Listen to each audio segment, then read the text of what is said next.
Eqinisekisa zokuphepha ezokulwisana nobugebengu ngesikhathi samaholide okuphela konyaka, abesilisa nabesifazana abafaka imifaniswano yamaphoyisa badonswe ngendlebe ukuthi baqinisekise zokuphepha ukuze kuvikelwe izakhamuzi kuleli. We need at least the police station, if they can build for us a police station because of this escalating crimes in our area, so Shanguve South, because of the area is too big.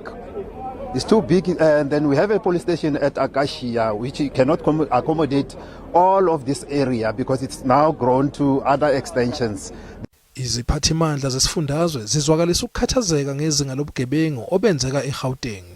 Our province continue to lead with the numbers that are shocking, disturbing and worrying. If you can remove our province from your statistics, it's quite clear that Gauteng, South Africa is not that bad.